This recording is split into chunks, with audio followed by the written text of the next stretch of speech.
Salam, selamat hari Minggu dan selamat beribadah kami sampaikan kepada seluruh jemaat HKBP Bukit Tinggi, di mana untuk yang kesekian kalinya masih tetap melaksanakan ibadah di rumah masing-masing bersama keluarga demi memutus mata rantai penyebaran virus corona COVID-19 yang sedang kita hadapi saat ini. Tetap semangat, sehat rohani dan bersukacita beribadah merupakan bukti keteguhan iman kepada Yesus Sang Gembala Gereja. Karenanya, marilah kita awali saat teduh dan berdoa dalam hati dalam memasuki ibadah Minggu Kantate hari ini. Saat itu dimulai.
Nyanyikanlah nyanyian baru bagi Tuhan, merupakan ajakan dan perintah bagi kita semua Minggu Kantate hari ini, dengan terang tema menyanyikan keselamatan dari Allah.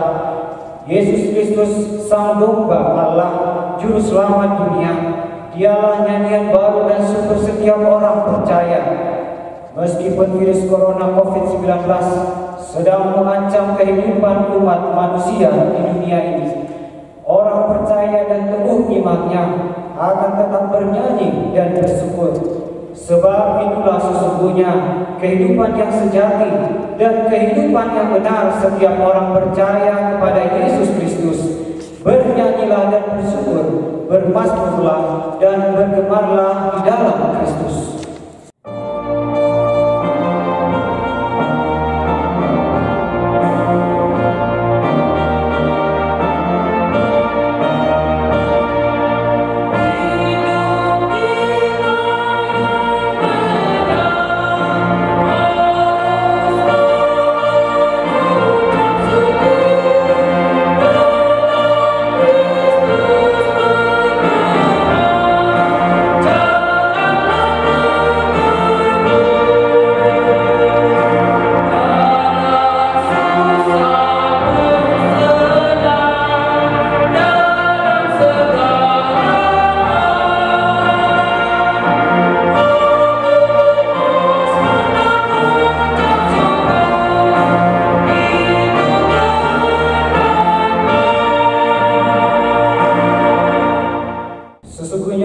Bersyukur menyanyikan keselamatan Tuhan di dalam pengorbanan Kristus Sang Penebus. Itulah senantiasa panggilan sejati orang percaya mengawali ibadahnya. Jati diri dan arti hidup sebagai pengikut Yesus Kristus harus senantiasa bersyukur dalam segala hal.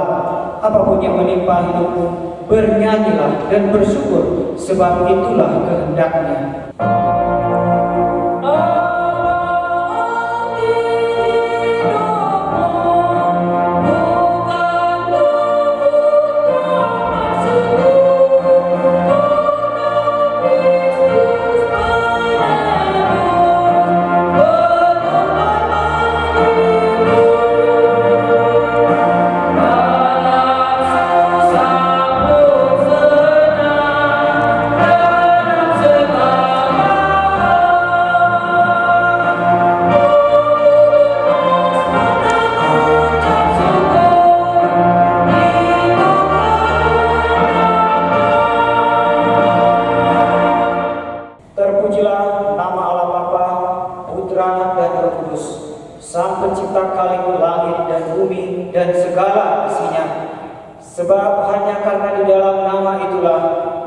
dapat melaksanakan ibadah Minggu Kantate saat ini. Amin. Nyanyikanlah nyanyian baru bagi Tuhan, sebab Ia telah melakukan perbuatan-perbuatan yang ajaib. Keselamatan telah dikerjakan kepadanya, dan oleh tangannya, oleh lengannya yang kudus. Tuhan telah memperkenalkan keselamatan yang daripadanya, telah menyatakan keadilannya di depan mata bangsa-bangsa. Ia mengingat kasih setia dan kesetiaannya terhadap kaum Israel. Segala ujung bumi telah melihat keselamatan yang dari Allah kita. Bersorak-soraklah bagi Tuhan, hai seluruh bumi. Bergembiralah, bersorak-sorailah dan bermazmurlah. Perdengarkanlah suaramu dengan penuh sukacita, menyanyikan kepada Tuhan Sang Penyelamat. Haleluya.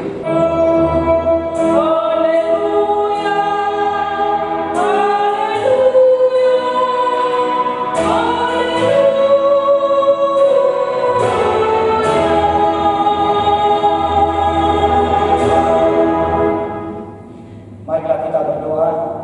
Ya Tuhan Allah Bapa kami yang Maha Pengasih, sungguh Engkaulah penyelamat, perlindungan dan kekuatan kami di dalam perjalanan hidup kami, baik di waktu susah maupun di saat senang. Kami memohon, selamatkanlah kami dari serangan virus COVID-19 yang sedang mengancam kehidupan saat ini. Tolong dan tuntunlah kami di jalan kebenaran-Mu. Teguhkanlah iman kami menuju keselamatan dan kehidupan yang kekal. Di dalam nama Tuhan Yesus Kristus, Tuhan dan Juru Selamat kami. Amin.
Titah ke-6, janganlah engkau membunuh. Maksudnya, kita harus takut serta kasih kepada Allah, sebab itu jangan menyakiti serta membahayakan hidup tetangga kita, melainkan kita harus bersahabat dan membantu kebutuhan hidup mereka. Demikian hukum Tuhan, marilah kita meminta kekuatan kepada Tuhan Allah untuk melakukan yang sesuai dengan hukum-Nya. Ya Tuhan Allah, kuatkanlah kami untuk melakukan yang sesuai dengan hukum-Mu. Amin. Jemaat yang dikasihi Tuhan kita Yesus Kristus, harus bersahabat dan tergerak hati membantu hidup sesama sesuai hukum Tuhan tadi, merupakan bukti telah memenuhi hukum kasih Kristus. Rasul Paulus ke jemaat di Galatia dalam pasal 6 ayat 2 berkata, "Bertolong-tolonglah menanggung bebanmu, demikianlah kamu memenuhi hukum Kristus. Sudahkah selalu mentaati perintah kasih-Nya? Sudahkah semuanya ikhlas dan tulus menuruti seruan pemerintah dalam pelaksanaan sosial berskala besar PSBB di berbagai kota dan desa, supaya selalu menjaga jarak agar tinggal di rumah saja, budaya bersih-bersih demi mencegah tidak semakin banyak orang yang terpapar dan meninggal akibat serangan mematikan dari virus corona COVID-19 yang dihadapi masyarakat negara kita saat ini. Adanya posko-posko COVID-19 di berbagai area sebagai sarana untuk saling membantu dan berbagi dalam kebutuhan hidup bagi mereka yang sungguh berkekurangan. Sudahkah kita juga ikut berpartisipasi membantunya, saling berbagi dengan apa saja yang dapat dibagikan, dukungan doa dan daya, tenaga, dan dana menjadi prioritas utama di tengah kondisi yang tidak bersahabat saat ini. Ironisnya, tidak sedikit orang yang tidak peduli dan tidak hanya memikirkan dirinya sendiri oleh karena hati nuraninya sudah tertutup, bahkan keangkuhan diri merasuki jiwanya. Mungkin kita pun terkadang membuat sesama kita terluka hatinya melalui tutur kata bercela dan tingkah laku kita. Inilah saatnya belum terlambat untuk datang kepada segala kekurangan di hadapannya, memohon ampun Tuhan atas ketidakpedulian, membantu mereka yang miskin serta berkekurangan, atas perkataan melukai hati sesama, atas pelanggaran dan dosa-dosa kita kepada Tuhan. Berdengarkanlah nyanyian penyesalanmu, memohon ampun.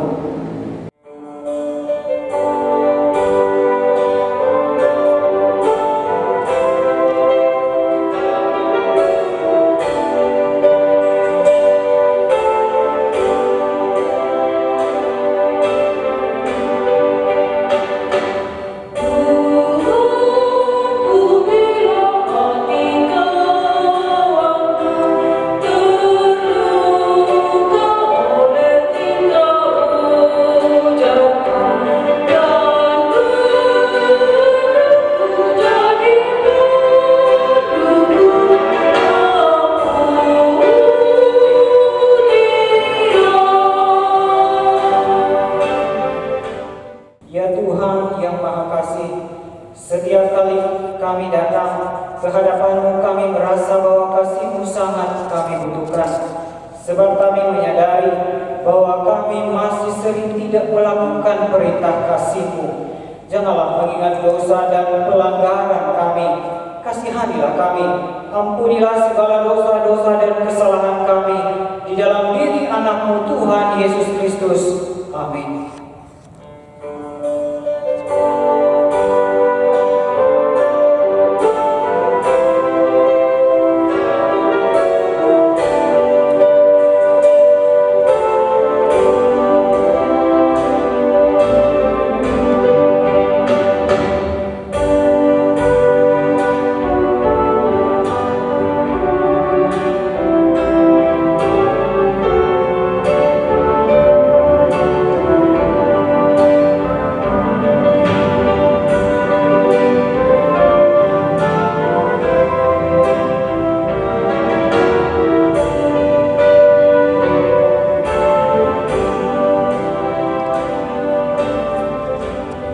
Sesungguhnya Tuhan itu adalah penyayang dan pengasih, panjang sabar dan berlimpah kasih setia.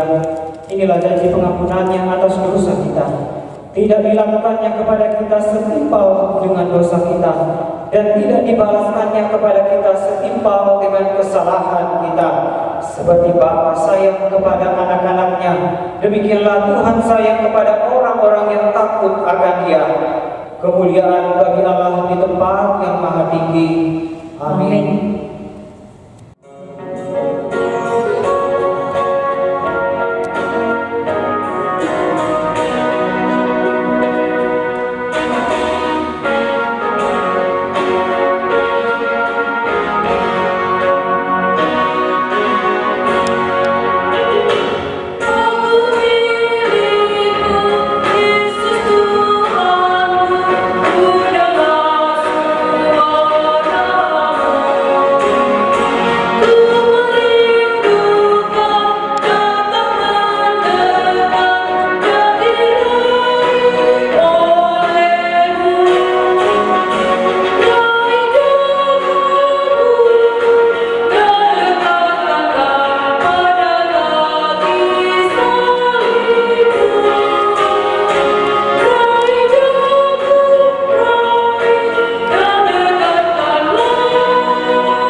Pembacaan epistel Minggu Kantate hari ini tertulis dalam Ulangan pasal 31 ayat 14 sampai dengan ayatnya yang ke-22. Demikianlah firman Tuhan. Kemudian berfirmanlah Tuhan kepada Musa, sesungguhnya sudah dekat waktunya bahwa engkau akan mati. Maka panggillah Yosua dan berdirilah bersama-sama dengan dia dalam kemah pertemuan, supaya aku memberi perintah kepadanya. Lalu pergilah Musa dan Yosua berdiri dalam kemah pertemuan.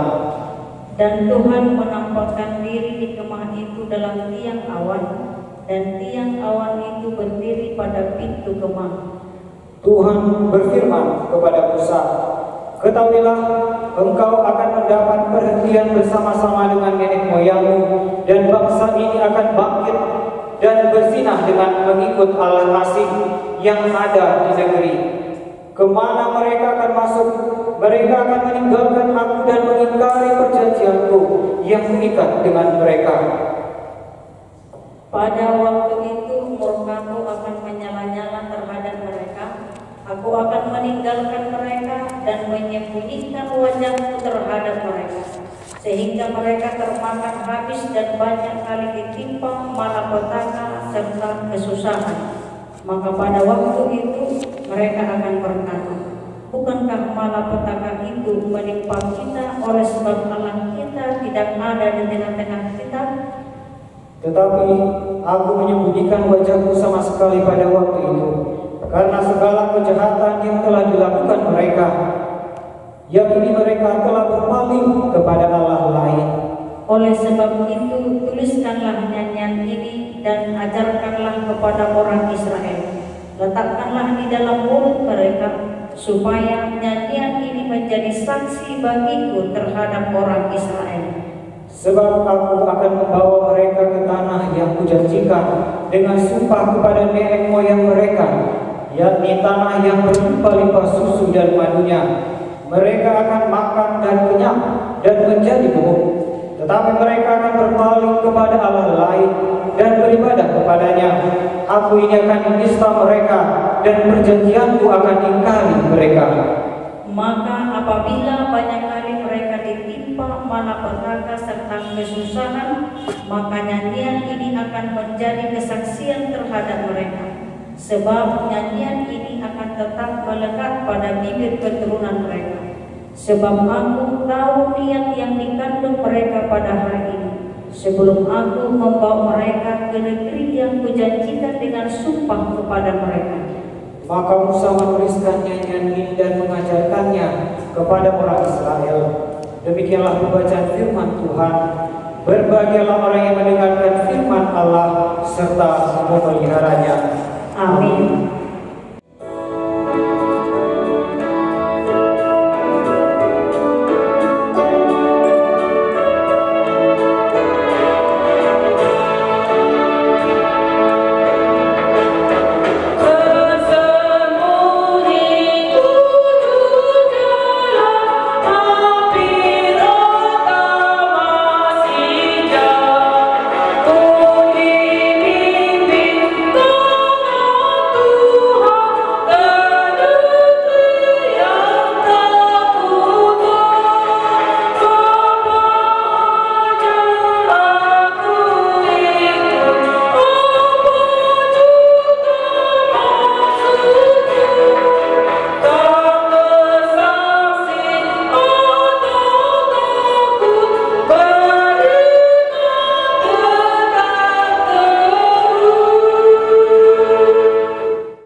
Sebagaimana teman-teman seiman di seluruh dunia, kita sama-sama mengucapkannya. Aku percaya kepada Allah Bapa yang Maha Kuasa, Khalik langit dan bumi. Aku percaya kepada Yesus Kristus, Anaknya yang tunggal Tuhan kita, yang dikandung daripada Roh Kudus, lahir dari anak darah Maria, yang menderita sengsara di bawah pemerintahan Pontius Pilatus, disalibkan, mati dan dikuburkan, yang turun ke dalam kerajaan maut. Pada hari yang ketiga bangkit pula dari antara orang mati, naik ke surga, duduk di sebelah kanan Allah Bapa yang Maha Kuasa. Dari sana akan datang kelak untuk menghakimi orang yang hidup dan yang mati. Aku percaya kepada Roh Kudus, dan adanya satu gereja yang kudus, persekutuan orang kudus, pengampunan dosa, kebangkitan daging, dan hidup yang kekal. Amin. Salam bagi kita semuanya.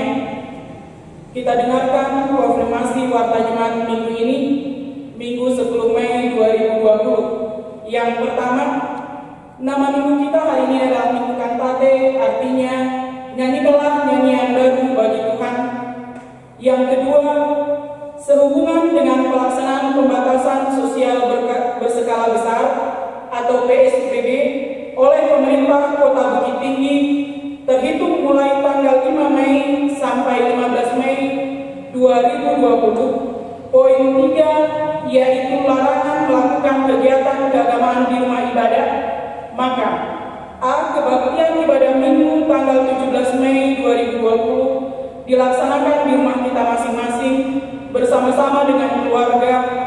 Kita bisa mengikuti acara ibadah yang sudah disediakan gereja dan mengikuti YouTube dan Facebook HKBP Bukit Tinggi. B. Seluruh sermon kategorial PA Remaja, PA Ina Selasa, Ina Naomi, Mother Voice, sermon Pahalado, dan kegiatan anak-anak, sekolah pendidikan agama Kristen, serta kebaktian pertanyaan sektor, ketiga poin di atas tidak diadakan sampai pengumuman lebih lanjut. Yang ketiga, posko COVID-19. Mencermati COVID-19, marilah kita bergerak saling membantu melalui berbagai bentuk, baik berupa barang, masker, vitamin, dan sembako dan lain-lain, atau sumbangan uang, finansial. Kepedulian ini dapat diserahkan kepada penetua atau diantar langsung ke gereja untuk disalurkan kepada jemaat yang sangat memerlukan dan kepada dinas kesehatan atau rumah sakit. Atas kesediaannya diucapkan terima kasih. Rekapitulasi penerimaan untuk gereja kita dalam satu minggu ini. Yang pertama, persembahan minggu tanggal 29 Maret 2020 Rp687.000. Yang kedua, persembahan minggu tanggal 5 April 2020 Rp760.000. Yang ketiga, persembahan Jumat Agung tanggal 10 April 2020 Rp815.000. Yang keempat, persembahan Minggu Paskah tanggal 12 April 2020 Rp1.045.000. Yang kelima, persembahan Minggu tanggal 19 April 2020 Rp963.000. Yang keenam, persembahan Minggu tanggal 26 April 2020 Rp2.290.000. Yang ketujuh, persembahan Minggu tanggal 3 Mei 2020 Rp1.604.000. Yang kedelapan, persembahan anak sekolah Minggu 3 Mei 2020 Rp40.000. Yang kesembilan, persembahan tahunan atau bulanan Rp1.200.000. Yang ke-10, persembahan posko COVID-19 Bukit Tinggi Rp535.000. Yang ke-11, ucapan syukur Rp1.250.000. Yang ke-12, bakti Paskah Rp2.005.000. Total keseluruhannya Rp13.174.000. Demikianlah warta jemaat untuk kita.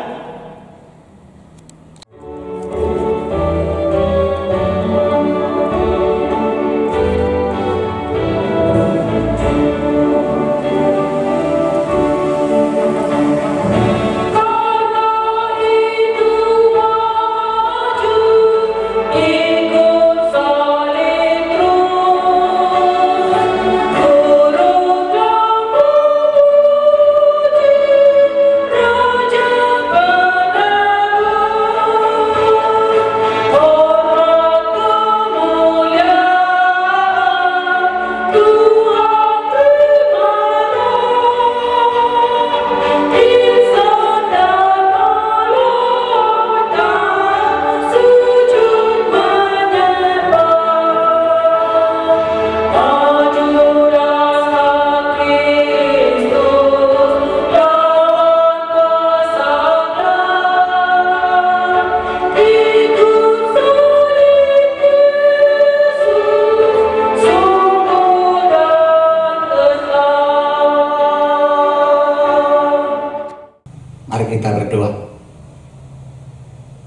sejahtera Allah yang melampaui segala akal dan pikiran, itulah yang memelihara hati dan pikiran saudara-saudara. Dalam nama Yesus Kristus, Tuhan dan Juru Selamat kita. Amin. Shalom. Kita sambut firman Tuhan untuk Minggu Kantate 10 Mei 2020. Tertulis di dalam kitab Wahyu pasal 12, dimulai ayat 10 hingga ayat 12. Demikian firman Tuhan. Nyanyian kemenangan. Dan aku mendengar suara yang nyaring di sorga berkata, sekarang telah tiba keselamatan dan kuasa pemerintahan Allah kita dan kekuasaan Dia yang diurapinya, karena telah dilemparkan ke bawah pendakwa saudara-saudara kita yang mendakwa mereka siang dan malam di hadapan Allah kita. Dan mereka mengalahkan Dia oleh darah anak domba dan oleh perkataan kesaksian mereka, karena mereka tidak mengasihi nyawa mereka sampai ke dalam maut. Karena itu bersukacitalah hai sorga dan hai kamu sekalian yang diam di dalamnya. Celakalah kamu hai bumi dan laut, karena iblis telah turun kepadamu dalam geramnya yang dahsyat, karena ia tahu bahwa waktunya sudah singkat. Bapak Ibu saudara kekasih, tak sedikit para ahli perjanjian baru dan teolog menjuluki Wahyu sebagai kitab akhir dunia, karena isinya mengisahkan bahwa dunia ini suatu saat akan berakhir dan lenyap, termasuk segala sesuatu yang ada di dalam, termasuk semua kita manusia ini akan berlalu di suatu saat. Dunia ini hanya tempat sementara. Kehidupan kita di dunia ini adalah sama seperti orang imigran yang tidak akan pernah menetap di sini. Ini adalah soal waktu bahwa kita ini akan berlalu dari dunia. Karena itu jangan terlalu berlebihan mencintai, apalagi sampai memperilah sesuatu yang kita miliki, apapun itu. Sebab nanti suatu saat kalau kita sudah sampai memperilah apa yang kita miliki, kita nanti menjadi orang yang sedih untuk meninggalkan dunia ini. Dan nanti akan menjadi orang yang tidak siap untuk berjumpa dengan akhir daripada dunia ini. Oleh karena itu Bapak Ibu saudara-saudara, gak ada yang abadi di dunia ini, gak ada yang kekal di dunia ini.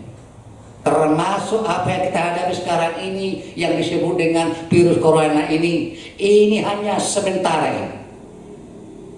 Akan cepat suatu saat itu akan berlalu dan lenyap. Saya angkat sekali lagi, jangan terlalu berlebihan mencintai dunia ini, supaya kita terus mengingat, oh bahwa suatu saat saya ini harus meninggalkan dunia ini. Karena kalau saya melihat orang-orang yang meninggalkan dunia ini, ada banyak profil orang. Ada orang yang senyum meninggalkan dunia ini. Ada orang yang keluar air matanya meninggalkan dunia ini. Ada orang yang betul-betul seolah-olah tidak siap untuk meninggalkan dunia ini. Betapapun apa yang kita miliki, memangnya kita bisa bawa. Mana ada orang yang bawa sepatunya sampai 10 pasang di peti jenazah? Enggak ada itu. Jangan-jangan yang dibawa bukannya baju baru atau sepatu baru, justru yang lama yang dia bawa. iPhone-nya juga akan tinggal nanti. Termasuk iPhone yang mahal itu, tinggal itu. Laptop juga tinggal itu. Karena itu jangan ada sampai memperilah apa yang dimiliki di dunia ini. Dan kitab Wahyu itu juga mengisahkan bahwa berlalunya dunia, langit, segala sesuatu ditandai dengan berbagai istilah yang sering kita dengar, yaitu pada kedatangan Yesus yang kedua kali, the second coming of Jesus Christ. Ada istilah yang lain sering dikatakan dengan parusia, ada yang menyebut dengan zaman eskatologi, Dan ada yang menyebut dengan pengadilan yang terakhir, ada yang menyebut dengan akhir zaman. Semua ini menggambarkan bahwa secara pasti dunia ini akan berlalu di suatu saat. Mudah-mudahan jangan ada pertanyaan yang kurang arti tadi ya. Pamannya bertanya kapan itu tanggalnya, harinya, minggunya, bulannya, tahunnya. Gak ada yang tahu. Dan itu bukan tugas kita sebagai orang yang percaya untuk mencari-cari tanggalnya itu. Yang pasti tugas orang percaya, entah kapan pun itu datang, kita ini sudah ready for him, siap untuk menyongsong kedatangannya. Waktu juga mengisahkan bahwa berlalunya langit dan dunia yang lama digantikan dengan langit dan dunia yang baru. Dan itu mereknya disebut dengan sorga atau Yerusalem yang baru. Ini pun jangan ada yang bertanya bahwa di mana itu sorga itu. Ini juga bukan pertanyaan orang percaya itu. Apalagi kalau sudah lama dia sebagai orang Kristen pengikut Yesus, jangan sampai pernah lagi bertanya di mana itu lokasinya sorga itu. Sebab tidak ada yang tahu itu. Termasuk para pendeta juga gak ada yang tahu di mana lokasinya itu. Yang tahu hanya satu yang tahu surga itu, yaitu Yesus Kristus. Karena memang dia datang dari surga turun ke bumi, turun ke dunia. Dialah yang tahu tentang surga. Karena itu kalau ada pertanyaan di mana surga itu, ini adalah pertanyaan yang salah, kurang relevan, kurang teologis, kurang membangun iman. Kita hanya menceritakan bahwa yang bisa kita tahu adalah keadaan surga. Bagaimana keadaan surga bisa kita tahu menurut kita Wahyu pasal 21. Terutama ayat 4 dikatakan bahwa dalam keadaan surga itu gak ada lagi di situ pergabungan. Gak ada lagi di situ rata tangis. Gak ada yang lapar di situ. Gak ada lagi di situ yang berkabung berduka. Semua bersukacita, berbahagia, dan sifatnya juga adalah bersifat kekal. Itulah keadaan surga yang kita tahu dari Wahyu pasal 21 ayat 4. Dan kalau orang berkata, bolehkah saya menjual aqua di surga nanti? Boleh-boleh saja. Kalau memang dia ada bakat sales marketing untuk itu. Tapi ingat, kalau dalam pasal 21 Wahyu itu ayat 6 dikatakan, Akulah Alfa dan Omega yang awal dan akhir, dan aku akan memberikan kepada semua yang haus secara cuma-cuma. Artinya gak akan laku di surga itu. Karena semua serba gratis. Semuanya gak ada pakai uang lagi. Dan inilah sebetulnya gambaran sukacita abadi bagi setiap yang percaya, yaitu keadaan surga yang tidak kurang suatu apapun. Yohanes sebagai penulis daripada Wahyu yang ditulis pada tahun 95 sedang berada di dalam penganiayaan, penderitaan, dan terbuang di Patmos. Ternyata dia di dalam penderitaan itu diberikan oleh Tuhan waktu bisa melihat keadaan surga nanti. Dia bisa melihat bagaimana kebahagiaan yang ada di surga itu. Karena itu bisa Anda bayangkan dulu sebentar ya. Kalau saya membayangkan Yohanes walaupun sebentar lagi dia akan dieksekusi sebagai konsekuensi iman yang mengikut Kristus harus mati-mati. Tapi saya bisa pastikan Yohanes tidak khawatir, gak ada rasa nervous atau confused, gak ada dia rasa ada ketakutan, justru sebaliknya. Saya bisa membayangkan Yohanes itu senyum dia, smile dia, semakin cepat, semakin bagus karena memang dia lihat keadaan surga itu. Dan inilah sebetulnya yang diangkat oleh Yohanes untuk menguatkan, meneguhkan, memperkokoh iman jemaat di Asia Kecil pada waktu itu yang ternyata sangat menderita hebat oleh penganiayaan Kekaisaran Romawi yang bernama Domitian. Yohanes mau supaya setiap orang yang percaya pada waktu itu tidak akan pernah kendor imannya, tidak akan pernah menjadi berbalik dari Yesus oleh karena persoalan penderitaan tersebut, sehingga ia angkat keadaan surga itu, keadaan kekekalan itu, keadaan kebahagiaan itu menjadi inspirasi, stimulasi supaya mereka bertahan di tengah-tengah persoalan penderitaan yang hebat itu. Ia berkata di dalam ayat 10 bahwa dia telah melihat surga itu dan setiap orang yang berada di surga itu bersukacita, bernyanyi, dan tidak ada suatu yang kurang.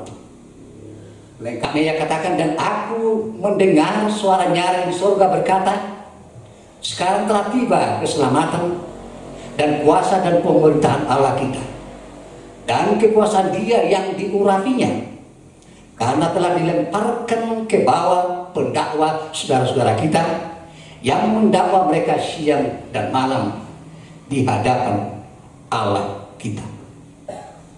Bapak Ibu saudara, ketujuh jemaat yang sedang di dalam penderitaan itu,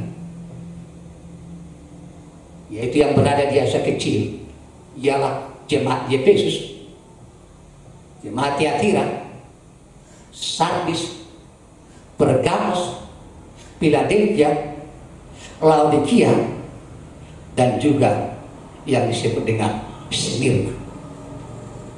Ketujuh jemaat ini adalah jemaat yang luar biasa hebatnya mempertahankan iman, meski banyak yang terbunuh waktu itu oleh kekejaman, kekesaran Romawi, tetapi mereka ini terus mempertahankan imannya. Terus mereka berperang melawan anti-Kristus pada waktu itu. Sebab bagi mereka adalah bahwa dunia ini bukan tempat kekekalan, tetapi dengan iman yang dipertahankan mereka akan menuju yang disebut dengan Yerusalem yang baru, yaitu surga. Baik jemaat mula-mula maupun kita sekarang ini adalah orang-orang yang sudah diselamatkan. Kita ini sudah disucikan oleh darah anak domba, yaitu Yesus. Dan kita ini sudah dimenangkan dan diselamatkan oleh kebangkitan dan hidup daripada Yesus.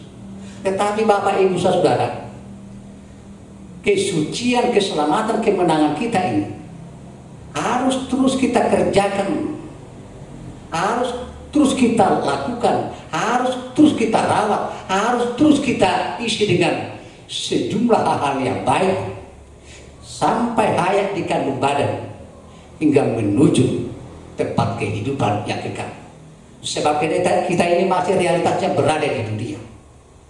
Kita masih berjalan di dunia ini menghadapi segala sesuatu di dalam kehidupan ini, baik suka maupun duka. Menarik kalau kita berbicara tentang dunia ini. Selama kita berada di dunia ini, ada dua hal yang selalu kontroversial dan selalu bertentangan di dalam kehidupan ini. Ada orang yang baik dan ada orang yang jahat. Ada pengikut Kristus dan ada anti-Kristus. Dan ini kedua-duanya terus ini menunjukkan kekuatannya masing-masing. Dan disitulah kita melihat bahwa dunia ini bukan tempat yang nyaman dan aman. Dunia ini akan terus ada persoalan kehidupan. Dan yang menjadi bahaya yang dihadapi oleh para pengikut Kristus, dikatakan dalam bab ini adalah iblis yang terus tidak pernah bosan untuk merongrong iman orang-orang percaya. Kita tahu iblis ini adalah sesuatu yang luar biasa di dalam pekerjaannya. Iblis tidak pernah absen untuk menggoda, untuk berusaha menghancurkan iman orang-orang percaya.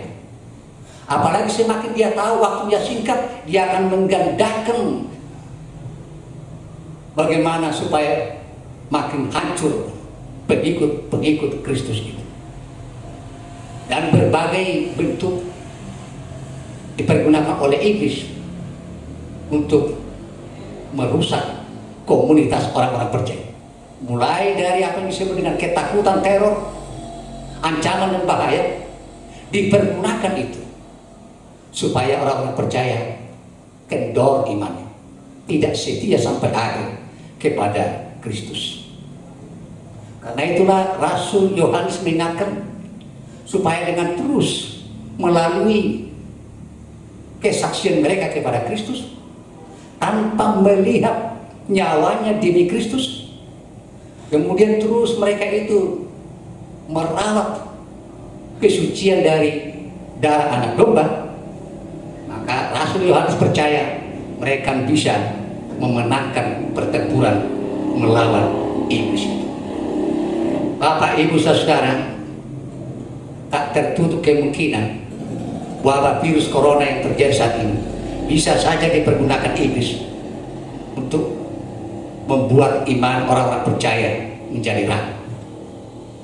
Sedikit mungkin orang sekarang ini mulai ragu, kenapa harus terjadi ini? Apakah Tuhan tidak bekerja untuk menghalau virus yang sedang luar biasa ini? Apalagi kalau sudah semakin khawatir dia karena virus corona ini, seolah-olah bagi dia lebih hebat virus corona daripada Tuhan. Bagi saya jangan terlalu seringlah kita menyinggung-nyinggung virus corona, jadi bangga virus corona ini. Lebih bagus kita lebih banyak memuji memuliakan nama Tuhan, terarah kepada Tuhan, memperlakukan firman-Nya, bersukacita dalam Tuhan.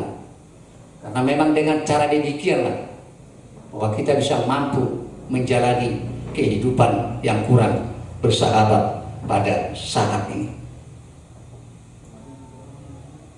Pastikan bahwa dunia ini bukan tempat yang aman, bukan tempat yang nyaman terus. Tapi kita ini harus terus mempertahankan iman kepada Kristus. Sekalipun iblis itu tidak pernah bosan untuk mau menghancurkan kita, tetapi kita harus terus berada di dalam keteguhan iman, supaya kita nanti pada akhirnya keluar sebagai pemenang. Bapak Ibu saudara yang kekasih di dalam nama Yesus Kristus, menjadi pemenang sebenarnya itulah inti daripada kitab Wahyu, termasuk Nas-Ari. Ini menarik kata menang ini. Apa faktor kebetulan ya? Kalau bagi saya, baik dalam bahasa Batak, bahasa Inggris, termasuk bahasa Indonesia, jumlahnya sama ya, 6 huruf. Kalau bahasa Indonesia berkata menang, bahasa Batak monang, bahasa Inggris winner, 6. Dan memang orang-orang yang menang inilah sebetulnya yang mampu bersukacita. Mana orang yang senang kalah terus dalam hidupnya, pokoknya selalu kalah di dalam sekolah, pasti kan selalu menginginkan menang. Karena itu kalau ada 21 lebih 22 pasal kitab Wahyu, bagi saya menarik ini dihubungkan dengan nyanyian buku NDHKBP nomor 251. 21 pasal kitab Wahyu ini bisa dirangkum menjadi 8 ayat nyanyian buku ND nomor 251 yang dibuat dengan judulnya Yang Menang, di mana dikatakan bahwa yang menang itu nanti tidak akan menikmati kematian lagi, tapi yang menang itu akan menikmati kehidupan yang kekal. Yang kedua, yang menang itu tidak akan mati lagi, tapi hidup selamanya. Yang menang akan menerima kehidupan di surga. Yang menang akan bersama Kristus memerintah di surga. Yang menang itu akan menerima pakaian jubah yang kekal. Yang menang itu nanti menjadi soko guru di bait suci di rumah Bapa di surga. Yang ketujuh yang menang itu dikatakan duduk di singgasana kerajaan surga. Dan yang kedelapan dikatakan yang menang itu namanya tidak pernah terhapus dari kitab kehidupan. Karena itu pastikan kita harus selalu menang di dalam menjalani kehidupan ini, menghadapi semua yang membuat kita supaya tidak dekat kepada Tuhan, supaya tidak percaya terus kepada Tuhan, supaya tidak teguh beriman kepada Yesus. Sebab tujuan hidup kita bukan berada di dunia. Tujuan hidup kita adalah sampai kita ke akhir perhentian yang disebut dengan kehidupan yang kekal, yaitu surga. Minggu hari ini setelah kita minggu yang lalu berjubilate, bersuka cita, hari ini diajak kita semua supaya bernyanyi, menyanyikan nyanyian baru bagi Tuhan. Apa yang dimaksudkan nyanyian baru di sini bukan soal baru dikarang nyanyian, bukan. Ibarat baju, bukan. Boleh saja lagunya lagu yang lama entah sudah dikarang 50 tahun yang lalu, tapi setiap dia menyanyikan lagu itu selalu semangatnya itu baru, spiritnya itu selalu bersifat baru. Artinya bahwa tidak dibatasi oleh lamanya lagu itu. Dan lagu baru bagi umat percaya, nyanyian baru bagi umat percaya yang tidak pernah menjadi lagu lama, yang terus menjadi up to date, yang terus dikatakan sebagai the new song, yaitu adalah kemenangan, keselamatan, dan berada di surga. Itulah nyanyian baru orang yang percaya. Yang dilihat oleh Yohanes itu, mereka itu bersuka cita, bersorak-sorai, dan memperdengarkan suara yang nyaring. Senantiasa bersuka cita, inilah panggilan sejati umat Kristen menghadapi persoalan kehidupan. Karena kalau kita ini tidak bersuka cita menjalani hidup, selalu bersungut-sungut, selalu lemas, selalu kurang bergairah, nanti kita akan menjadi orang yang kalah. Tapi kalau kita bersuka cita terus di dalam Tuhan, maka Tuhan akan memampukan kita, Tuhan akan mengangkat kita, memenangkan kita, menjadikan kita keluar sebagai pemenang. Pastikan hari ini Bapak Ibu bernyanyi dengan nyanyian yang baru. Meski di tengah kondisi yang sedang kita hadapi memberi kekhawatiran, was-was, tetapi semangat kita selalu semangat baru dan semangat yang memuji, memuliakan nama Tuhan. Sebagai renungan yang terakhir, saya harus katakan bahwa jangan pernah terkejut ketika kita masih berada di tengah dunia ini. Kekuatan-kekuatan dari antikristus ini, yang disebut dengan iblis ini, ironisnya diizinkan Allah untuk mencoba hidup kita. Ingat cerita tentang Ayub. Tuhan mengizinkan iblis untuk menguji iman Ayub. Karena itu kalau terjadi corona ini sekarang ini, terjadi apa yang disebut dengan penderitaan sekarang ini, sebenarnya ini juga menjadi ujian kepada semua orang yang percaya. Apakah dia tetap setia kepada Tuhan, terus dia minta pertolongan kepada Tuhan, terus dia minta perlindungan, penyertaan, pemeliharaan Tuhan dalam doa. Ini menjadi koreksi bagi semua insan pada saat ini. Kalau kita belajar dari Ayub ketika iblis itu merusak kehidupannya, ini secara tiba-tiba lagi. Yang tadinya dia sebagai seorang konglomerat tiba-tiba menjadi konglomerat karena semua hartanya habis. Yang tadinya dia punya anak 10, tiba-tiba semua meninggal. Istrinya juga sampai menjauh dari dia. Sahabatnya juga mendakwa dia. Karena itu katanya karena dosa daripada Ayub. Tetapi apa yang diperlihatkan Ayub pada waktu itu? yang bisa kita teladani dari kesalehan kesucian Ayub. Ia berkata terus, Tuhan yang memberi dan Tuhan yang mengambil, terpujilah Tuhan selama-lamanya. Ia katakan selama-lamanya. Dia tidak memuji Tuhan waktu dia senang atau dalam keadaan berbahagia, tidak.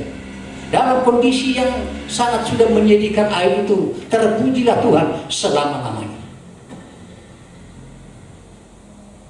Bukan dia karena melakukan yang jahat sehingga terjadi penderitaan daripada Ayub itu.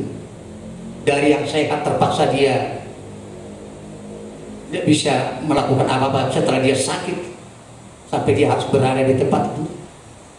Tapi dia terus mengingat Tuhan, terus bersukacita dalam Tuhan.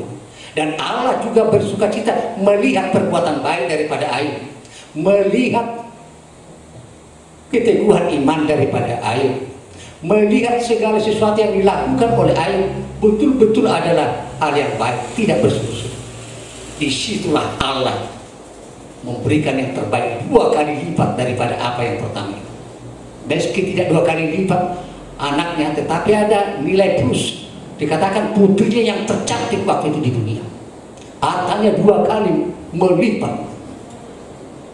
Artinya di akhir itu yang mendapatkan kebahagiaan sebagai ganjaran, sebagai upah daripada kesetiaannya mengikut, percaya dan mengimani Tuhan.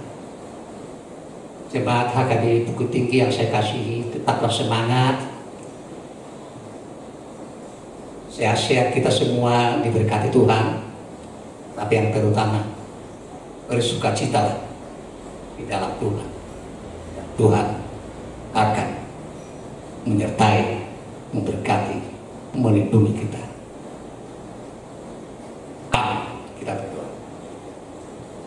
Terpujilah Engkau ya Tuhan atas segala anugerah, segala pemeliharaan, segala perlindungan Tuhan bagi kami di tengah kondisi yang mengancam, di tengah situasi apapun. Ingatkan kami Tuhan, terus kami setia mengimani Engkau, setia beriman, setia menjalani segala yang baik yang Tuhan kehendaki di dalam perjalanan kehidupan kami. Sampai hayat di kandung badan, kami akan terus mempercayai, memberlakukan firman hingga kami beroleh kehidupan yang kekal, Yerusalem di sorga yang penuh kebahagiaan itu. Di dalam Yesus Kristus kami berdoa dan mengucap syukur. Amin. Kita bernyanyi sambil mengumpulkan persembahan.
Sebagian daripada karunia itu kami serahkan kembali sebagai persembahan kepada Tuhan.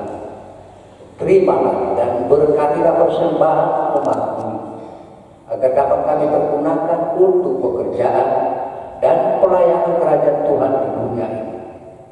Bukalah hati kami untuk mengenal Betapa banyak berkat dan karunia yang kami peroleh dari Tuhan, supaya kami senantiasa bersyukur kepada-Mu di dalam nama Yesus Kristus Tuhan kami.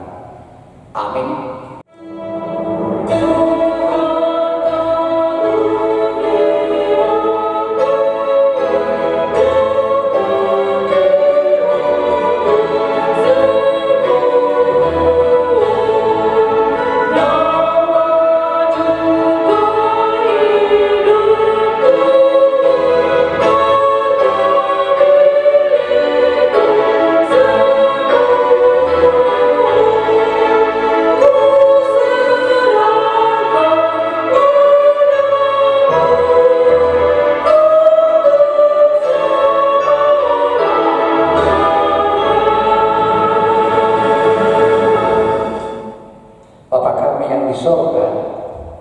Dikuduskanlah nama-Mu, datanglah kerajaan-Mu, jadilah kehendak-Mu di bumi seperti di sorga.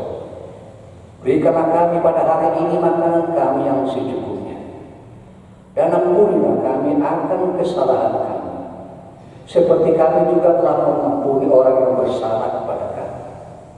Dan janganlah bawa kami ke dalam pencobaan, tetapi lepaskanlah kami daripada yang jahat.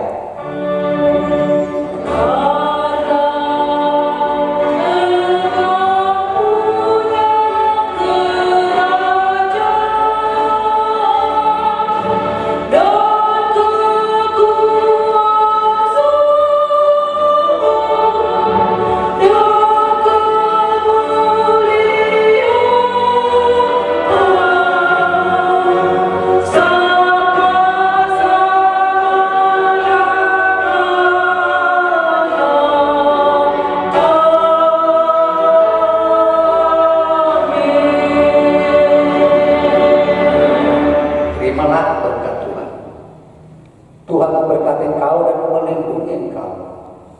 Tuhan menyinari engkau dengan wajah-Nya dan memberi engkau kasih karunia. Tuhan menghadapkan wajah-Nya kepadamu dan memberi engkau damai sejahtera.